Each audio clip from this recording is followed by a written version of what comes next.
In April 2009, Sadhguru conducted, in the lap of the Master, a special 3-day satsang at Isha Yoga Center. Music by Sounds of Isha set their very own tone, while an array of cultural programs added color and flavor. Insightful discourses by Sadhguru prepared the soil. Question and answer sessions allowed the participants to delve deeper into their spiritual quest. Powerful meditation processes made the spiritual seed sprout into an experiential reality. This video shares precious moments spent in the presence of a self-realized yogi and mystic.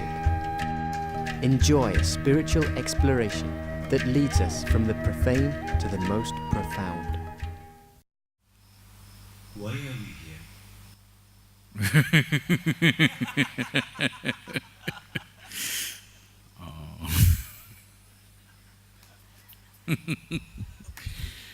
Why are you here?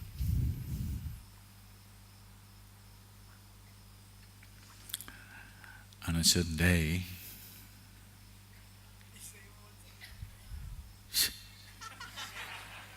what's the same old thing?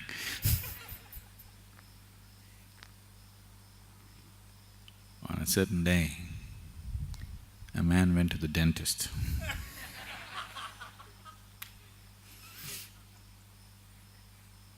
He walked in and went to the doctor and he said, "I am a moth." So the dentist looked at him and said, "See, what you need is a psychiatrist, not a dentist. Moth has never any dental problems. You need a psychiatrist." The man said, "I know it." Then he said, "Why are you here?" He said, "Because the lights are on."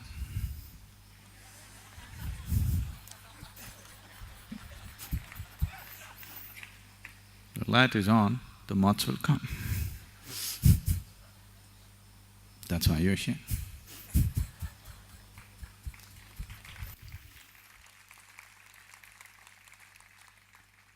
So, next thing is, what am I supposed to do? Nothing. What does a moth do? Just drawn by the light, rushes into it and kills itself. That's what you're supposed to do. If you're drawn to this, and if you're thinking from the satsang, what is the takeaway? No, this is not a fast food restaurant. There is no takeaway. So I have to do the takeaway, not you. I take away, you don't take away anything. Nothing to take away. This is giveaway. If you give away yourself, then there is something. See, this take away, give away, everything makes sense only when you're dealing with limited quantities of things. If you're handling only objects in your life, if your life is an objective process, and if your life is limited to physical objects, giveaways, takeaways, all these things are meaningful.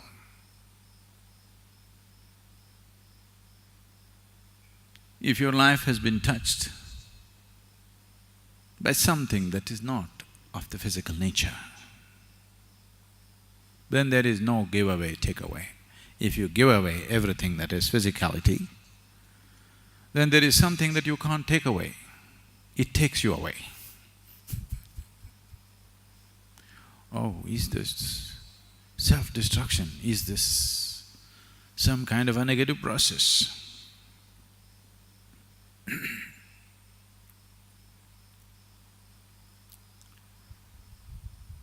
For someone who is working in the wrong direction, for someone who is taking the whole life process in a wrong direction, who is having a wrong perspective of life, who is looking at life through a small keyhole. For him, opening the door is going to be a dangerous process. But for one who is longing to be free, for him, opening the door is a benediction. If I open the door, will there be too many dangers? Yes, there will be. But I want you to know, if you close the door, maybe your neighbor cannot enter your house, maybe your friend cannot enter your house, but death still will through the keyhole.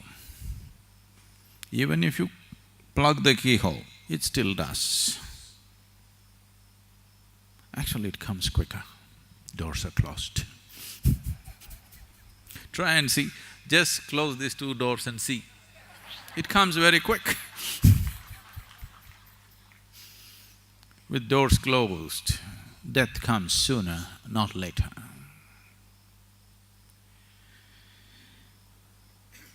If one does not know, if one has not known even a moment of abandon in his life, that all your life you have been your own security guard. If you are the watchman of the house, not the lord of the house, then an open door is a dangerous thing. A locked door is always the best thing. But if you're the lord of the house, you wish to walk in and out as you feel.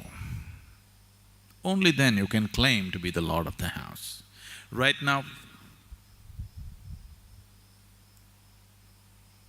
this body, I have nothing against the body. I am not against the body. But I am not for the body either. Because what the body contains is very important, keeping the body well becomes important. Because what the body embodies is sacred, keeping the container in a certain level of sanctity becomes important. Let me see, all of you, just come out of your body for some time and then get back. Can you? Just come out for a while, 2 minutes and get back. Can you? No. Even if you're staying in a palace, if you cannot come out, that's called a prison. That's not called a palace. Yes? See, I'm not asking that question yes or no anymore.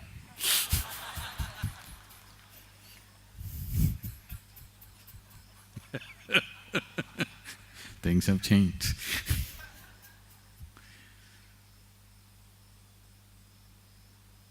Even if you're living in a palace, if you cannot walk out and walk in by your choice, you cannot call it a palace, it's only a prison.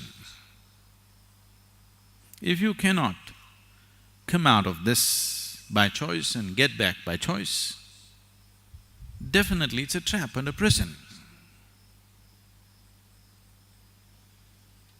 If you're not willing to open the doors because you're security conscious, it's safe. In search of safety, all kinds of idiotic things have been done, very life-negative things, very self-destructive things. Now if I talk about the rivers, it looks like I am talking negative. Once a little boy went up to his mother and said, "Mama, I want to go and swim in the river." The mother said, "No way, you are not going to get into that river. That river is full of alligators, hungry, bloodthirsty alligators, crocodiles. Don't you ever step into that river." "But mama, every day in the morning, daddy swims in that river." "Oh, don't you worry about him, he has an excellent insurance cover."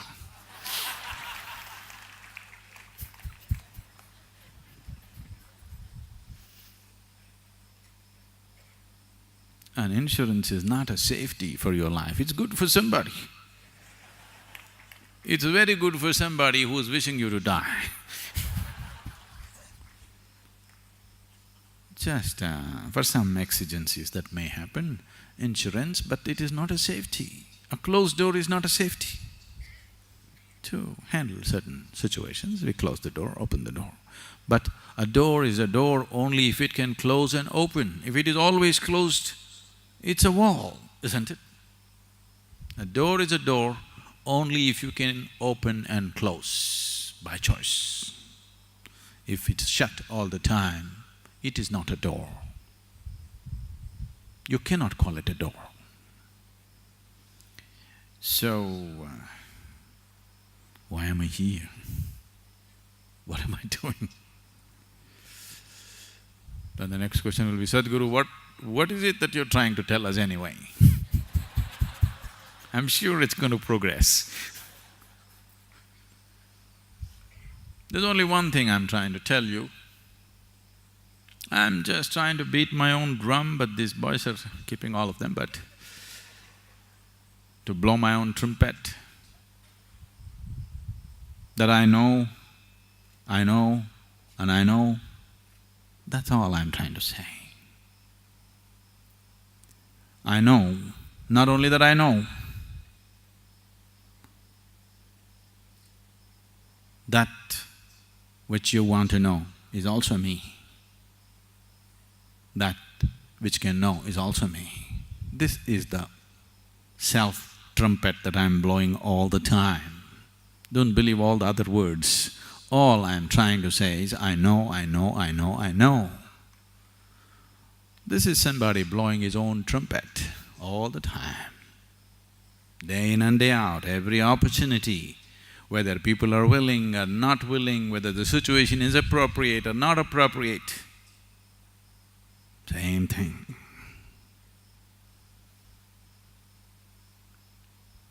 That sounds hedonistic. It is. If there is no thirst in your heart, it is a horrible thing, somebody going on saying he knows. If there is a thirst in your heart to hear this, that somebody can clearly say that he knows, is the greatest benediction, if there is thirst in your heart. Water is valuable only when you're thirsty, isn't it? If you're thirsty, a glass of water is divine. Otherwise, what is it? Doesn't mean anything. It's only when you're thirsty.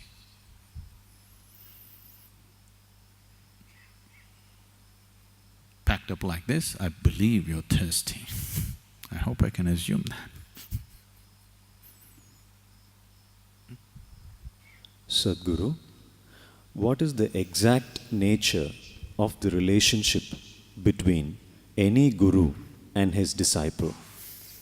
Is the guru an authoritarian, a parent, a friend? This is the corniest question you can ask.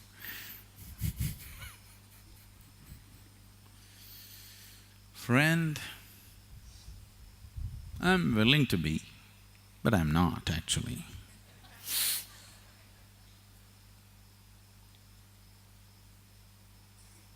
If I be your friend, it's good for me, but not at all good for you. Because a friend means what? somebody who supports you in your limitations, somebody who makes you feel comfortable, somebody who sustains your ego. Would you make friendship with somebody who punctures your ego? You will not. Somebody who shores up your ego, somebody who betrays your ego, that is the one whom you would choose as a friend. So friend, definitely not.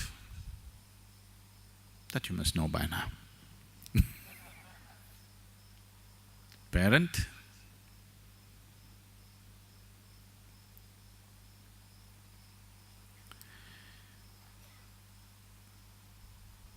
I have great regard and reverence for mine and yours, but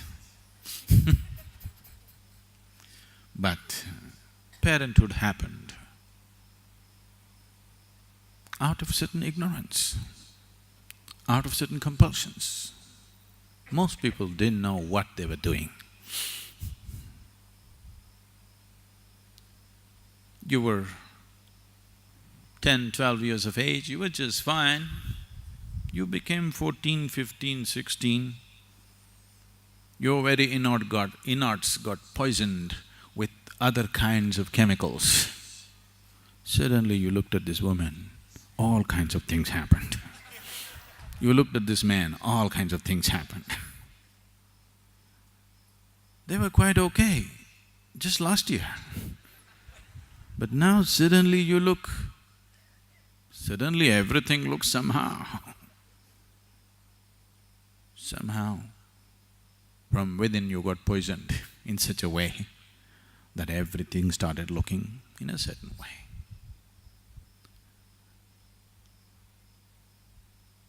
You will see, once this hormonal hijack is over, you look at everybody looks normal.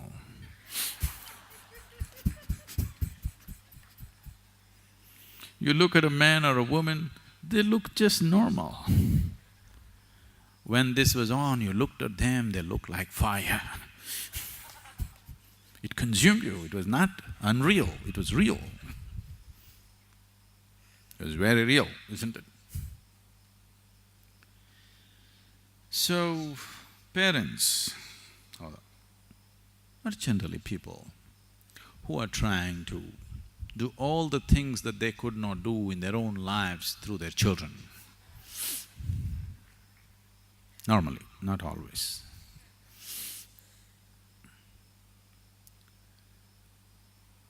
Some of them are here, so… we keep seeing this. Our school teachers kept coming to me, people who are running the school come and tell me, we made it very clear to the parents, once you put your child into Isha Home School, we are not going to give you a marks card. We are not going to put up a marks card and say your child is better than somebody else's child. Everything is being done, a great amount of striving to see that the child flowers. Many things, very elaborate things are being done, which very few schools in the world can ever do.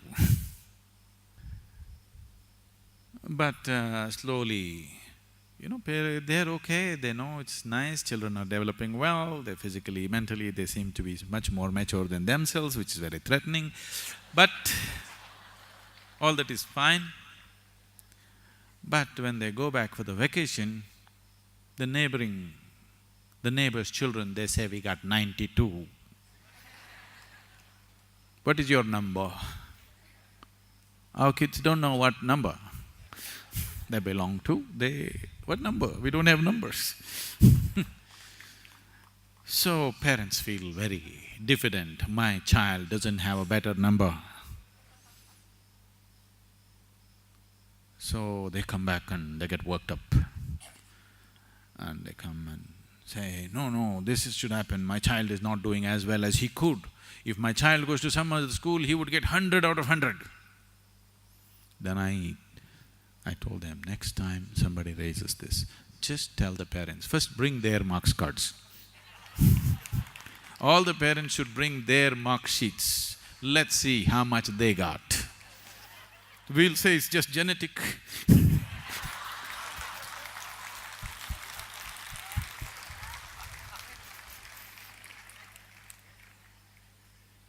If your child got 23 instead of 92, it's genetic problem, you know.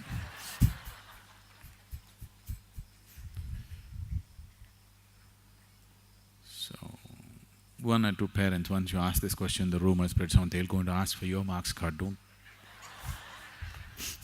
don't ever ask about your children. So parent, definitely not. Authoritarian? I think I fit into that.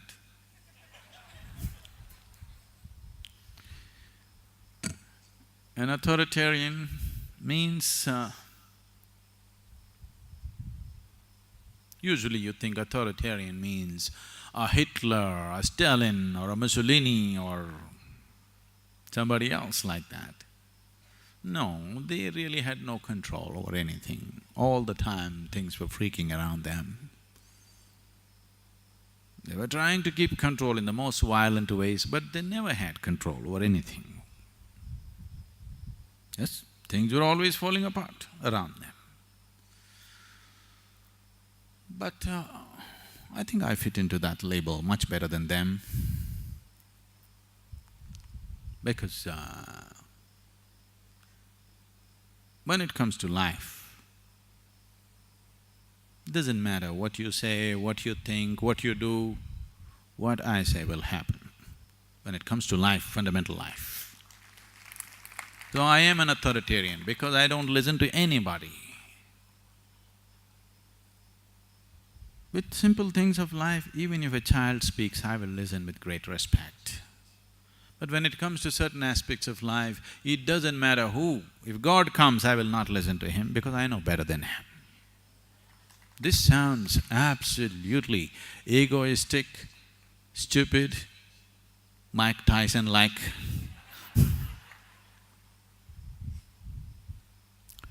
But what can I do? It's true.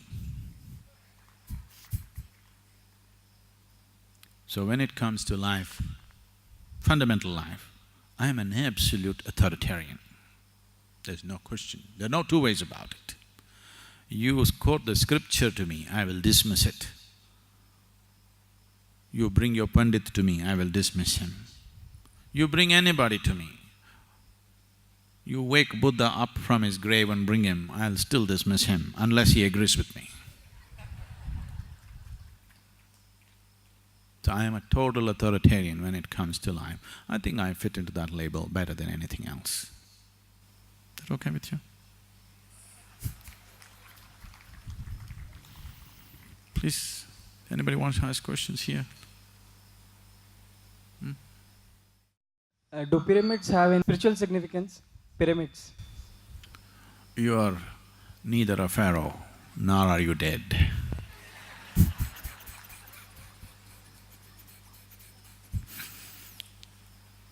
So, nobody is going to build a pyramid for you.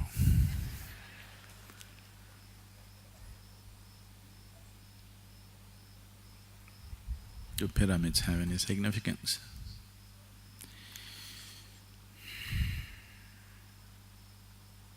These Egyptians, over 4,500 to 5,000 years ago, they started building this. Pyramids is what you have heard about, mainly because it is always the Westerners who write books. Generally the Eastern people, they see something, if it overwhelms them, they just shut up, they don't say anything. But it's a Western mind, the moment they see something, they have to write a book on it. There are pluses and minuses to this.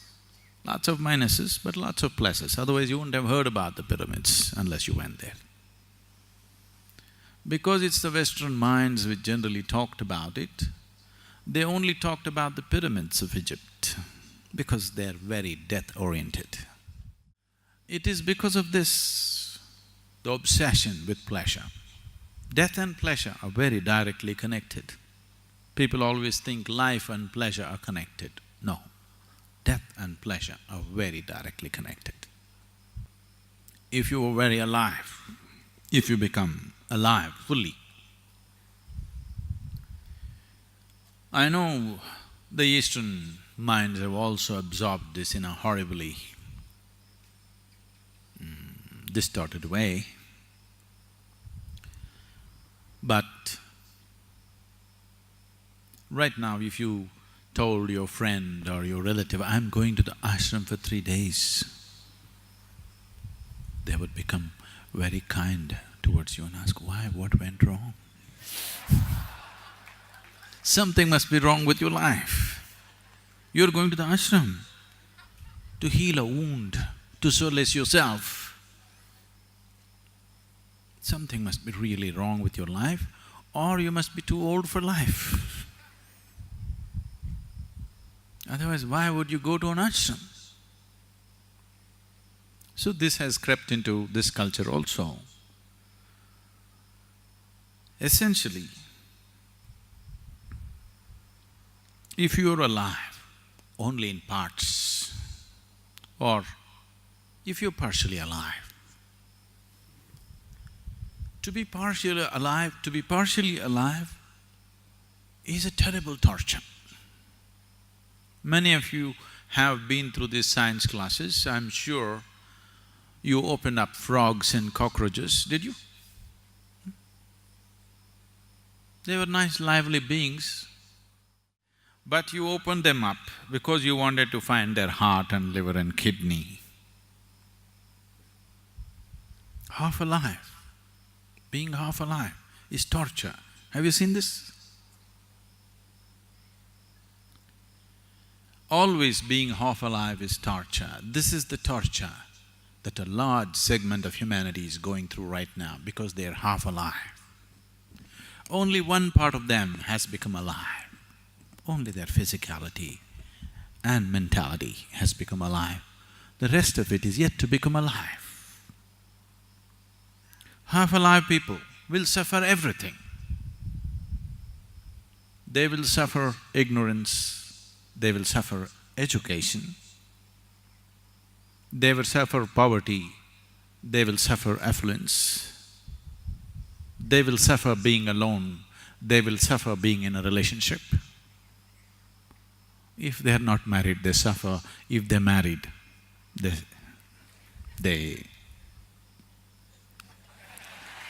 they don't have children, they suffer that.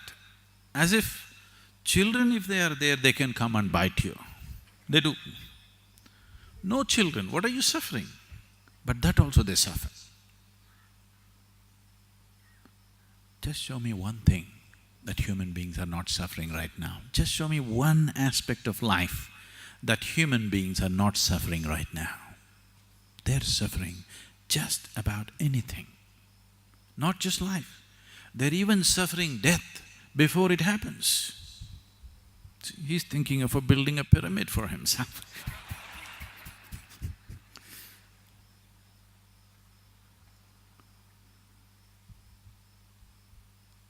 That which is and that which is not, everything they suffer. This is not. You are not suffering loneliness, you are not suffering company, you are not suffering money, you are not suffering poverty. What you're suffering is, you're half alive. You're desperately trying to make yourself fully alive through money, through drink, through sex, through going on a trek, coming to the ashram.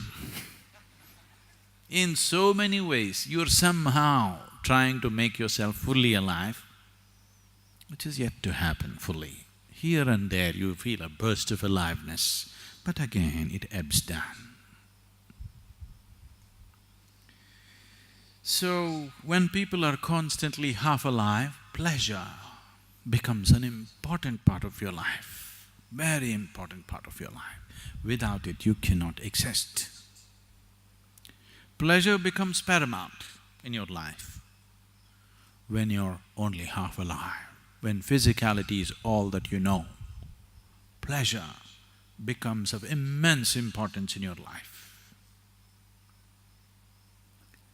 If you become fully alive, you will become so blissful, joyful, ecstatic without reason, bursts of ecstasy within you without any reason. It's almost embarrassing. Now, the thought of pleasure just evaporates.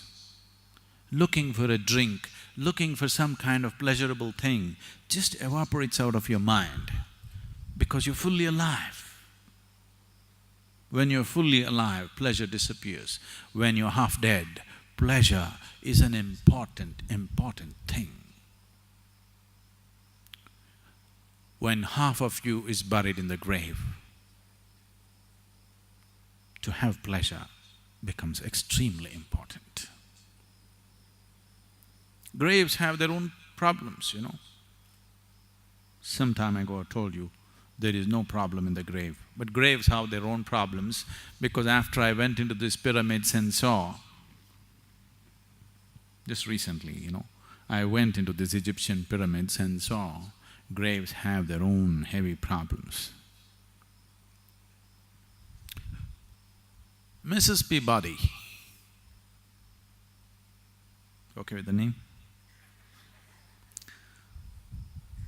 Mrs. Peabody was a hypochondriac, all the time worried about that something, some ailment is catching up with her. So she bothered her physician so badly, all the time, every day she comes up with a new complaint. And the doctor knew she's making it up all the time because there is no other way. If nobody pays attention, if nobody touches you and sees every day, you think you're going to die. So the doctor just started giving her aspirin under different names. You know, there are many companies. Every day a new prescription, same aspirin, new prescription. And she would feel better, tomorrow she comes up with a new problem. One day she came and said, I have chest pain. Doctor gave her aspirin. That evening she died. This was real. The doctor felt very bad. He just assumed that she is still making it up. 3 days later, the doctor died. Not because of this, he just died. Everybody dies, you know. A day this way or that way. And it so happened, they found him a plot, a grave plot, right next to Mrs. Peabody's. And he was buried. And there he heard a knock on his coffin. He said, who's that? I said, why, doctor? It is me, Mrs. Peabody. Do you have something for worms?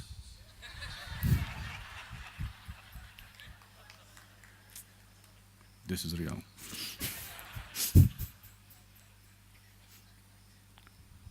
So, just to dodge the worms, the trouble that the Egyptians took is unbelievable. You know, you heard of the mummies?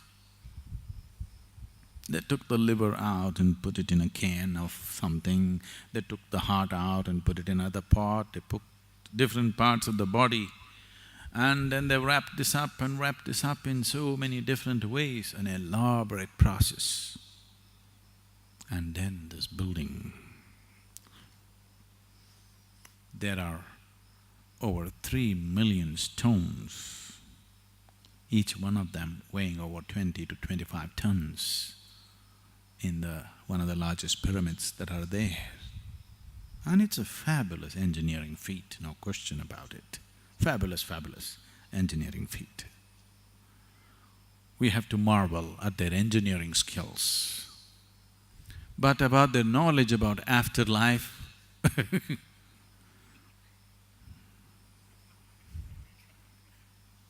there's nothing much to say. But the most important thing in Egypt is not the pyramids, it is the fabulous temples that they built. They built some of the most magnificent temples on this planet, the largest and the most magnificent. You won't see anything like that in India. Most of them were built for sun god, and certain goddesses. The sun god in Egypt is referred to as Ra. What do you call sun?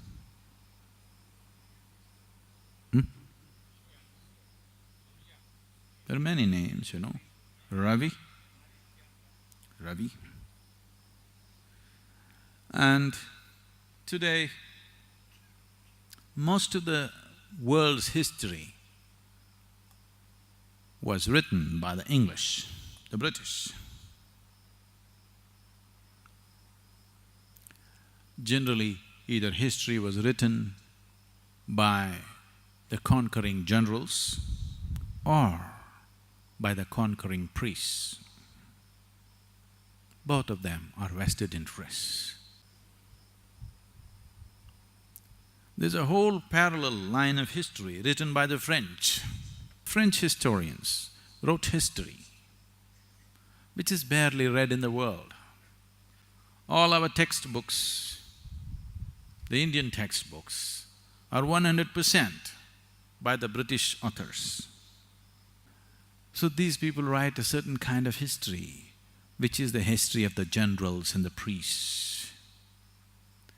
But the Egyptian culture is all about temples, huge. Somebody worships a pyramid, which is a place of death. So they are very death-oriented. So when they saw the temples full of life, music, dance, revelry, life, they didn't like it. It looked most irreligious to them.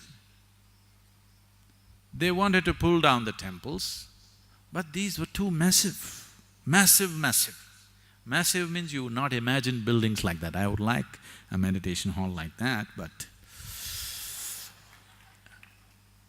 the Egyptian temples are truly massive, truly massive. The Karnak temple, which is one of the well-preserved lot, which is over 4,600 years old, is something like,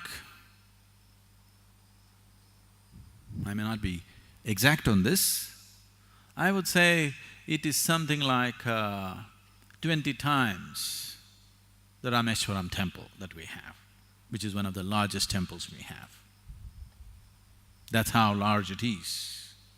And in terms of its height, it is running into, you know, really fabulous heights. Above all, what kind of devotion must have driven these people 4 millenniums ago to handle rocks like this? Some of these pylons which they have made, which have made them stand up, which have been transported hundreds of kilometers down the river Nile and erected, they are stones which weigh over 400 to 500 tons, running to 27 meters tall. What kind of devotion must have driven these people to do this kind of work? No machines, no trucks, no cranes, just human beings. It takes phenomenal sense of devotion and sense of purpose for anybody to do this. And today French historians are writing that Egyptian culture was connected with the Vedic culture 7,000 years ago. And the builders went from here, from this land. This you can see in Baalbek temple in Lebanon, which is once again about 4,200 years old. Once again, it's a fabulous feat. They don't have any granite in the area, so they brought it from Egypt.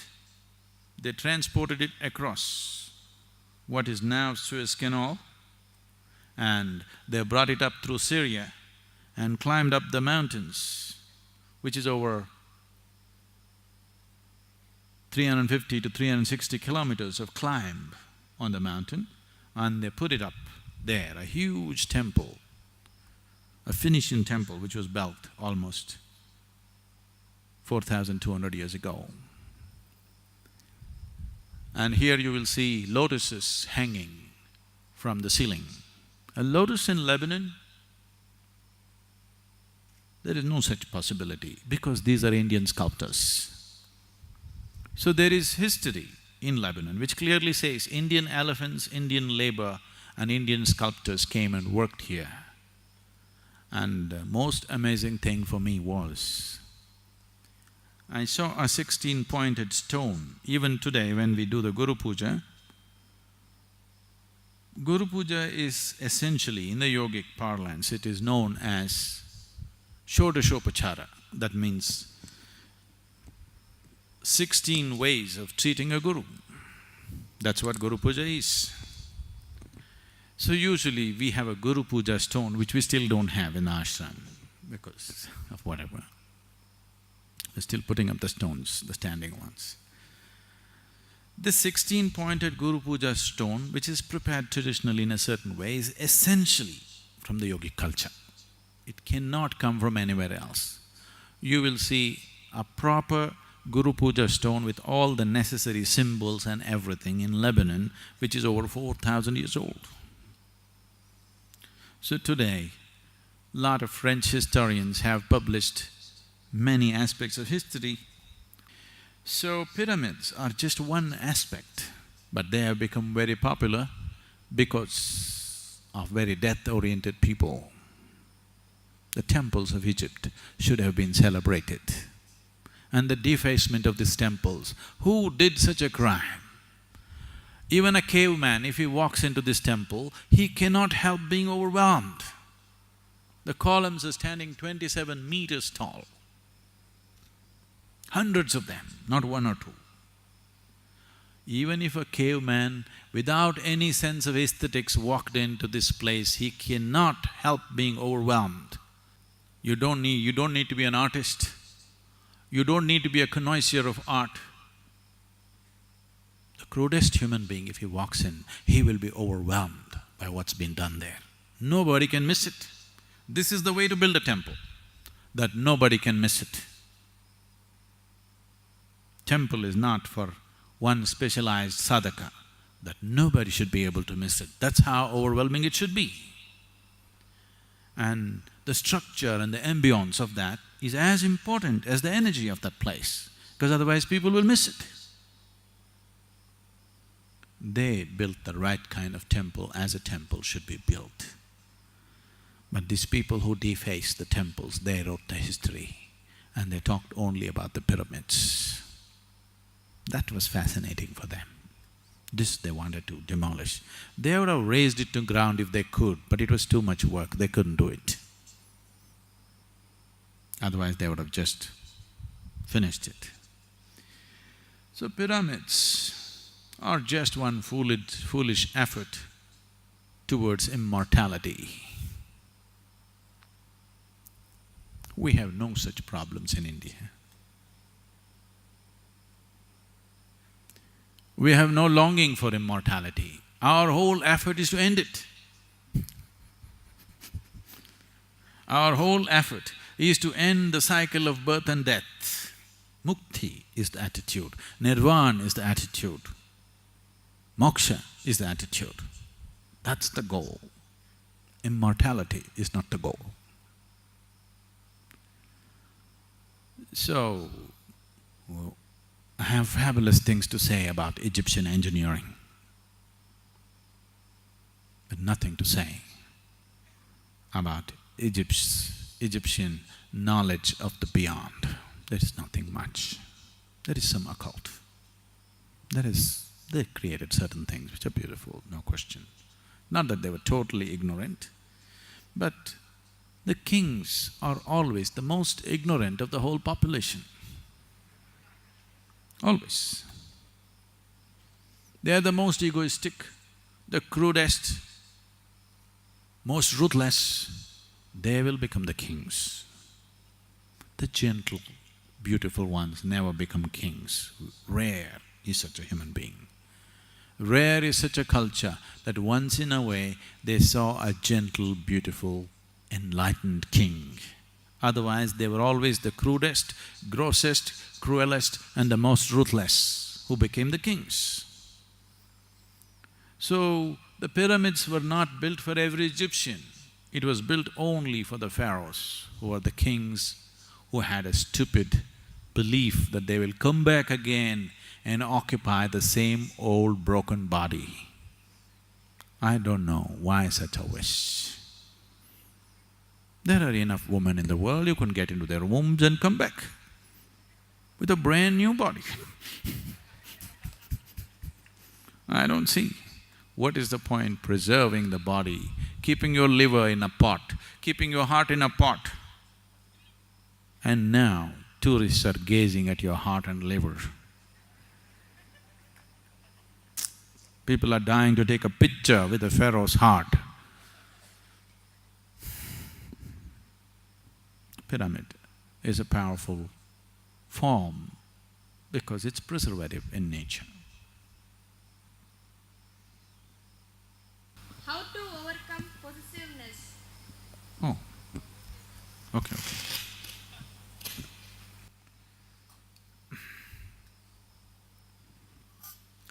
Don't try to overcome possessiveness. Just possess something absolutely and see. Once you know the pain of being possessed, trying to possess something, once you know the pain of that, the pain will heal you of possessiveness.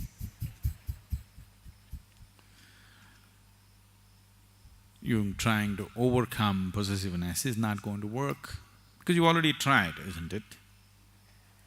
Obviously you've tried, you failed, and that's why you're asking me. Possess, absolutely. Whether it's your husband or your child or even your home or even your dog, try hard to possess it totally. You will see it'll bring unbearable pain to you. When it brings that kind of pain, it'll cure you. So, why is it that you want to possess? You know, in India or anywhere in the world, if you say somebody is possessed, what it means? The one who is possessed is a victim, but one who possesses, you know who he is? You are just that. When you try to possess, you'll become a devil. No, I love very much. But yes, with good intentions, you will become a devil. That is the problem about possessiveness. Very good intentions. And how do you know devil has no good intentions for you? Who knows? How do you know God has good intentions for you? Only the propaganda says so, but you don't know for sure, isn't it? Yes. If all this is God's making, all that's happening in your life, you don't really know whether He has good intentions for you or not anymore, isn't it? No. You know for sure? You know for sure? You don't know. And you don't know whether devil has bad intentions for you, you don't know. But one who possesses is usually a devil. So with good intentions, when we said somebody is a devil, we did not question his intention. We only are talking about the result of his action, isn't it? Yes? We are not questioning his intention. A devil of a wind. Maybe the wind is blowing with good intention, but because it's devastating your home, you call it the devil because of the result, isn't it? So if the result that you are bringing about is painful, you are the devil. Your intentions may be good, but the result is painful for somebody around you, then you're a devil. So if you manage to possess, you must be a devil. And these victims who are possessed by something else, they can cause hell of a lot of problem to everybody around them. Have you seen them? So, if I tell you don't possess, you are not going to stop anyway, because this is a very deep-rooted problem. This is not going to go away because of somebody's advice. Please don't possess anybody. It's not going to go away.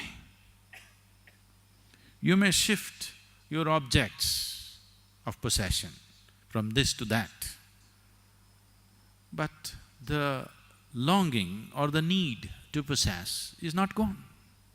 You may shift your object of possessing from this to that, because your wanting to possess something is essentially coming from a certain sense of unfulfilled experience of life, a certain sense of being incomplete. All you are trying to do is fulfill yourself. I want you to understand. You are not trying to be rich, you are not trying to be ambitious, you are not trying to be possessive. The answer is same for greed, for anger, for hatred. You are not trying to be all this. All you're trying to do is somehow find fulfillment. Either by embracing this person, or by killing this person, or by taking what he has, or by taking him.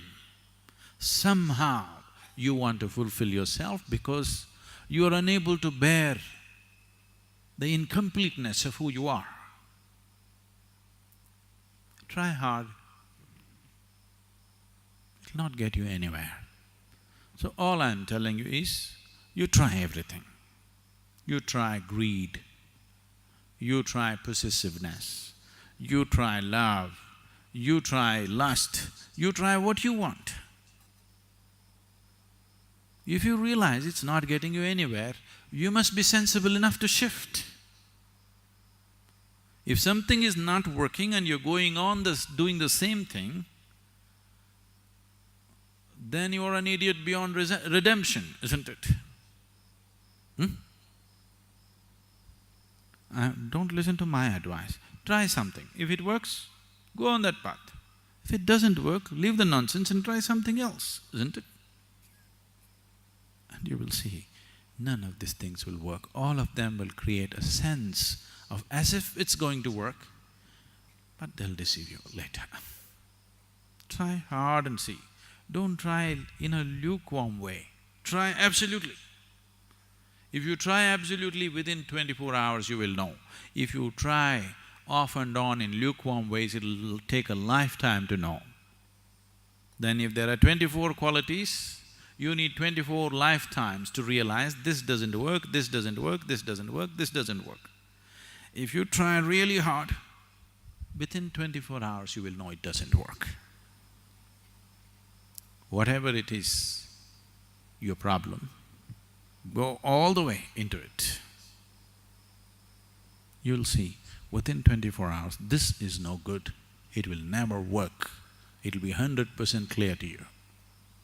Once it's clear to you, I trust your intelligence. The only thing that I trust is intelligence, because life is intelligence.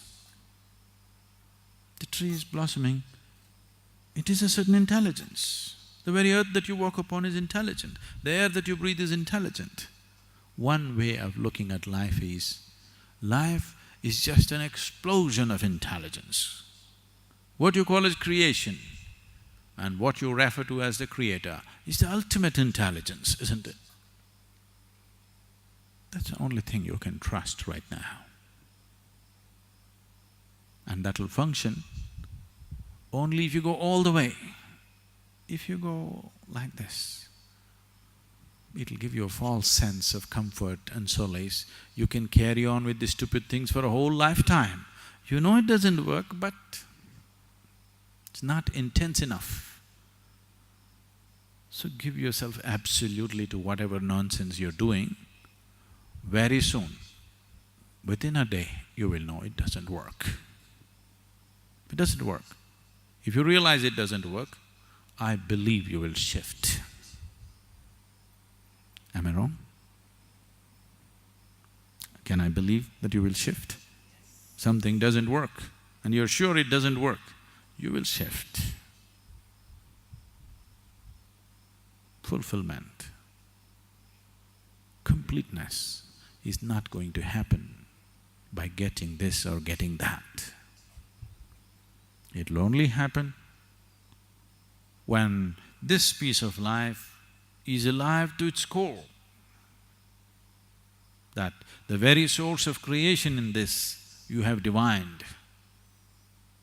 Only when you have touched that, then you find everything is fine. Now you can play life like a football game. You're on when it's on, when you want to switch it off, it's off. Then nothing is a problem.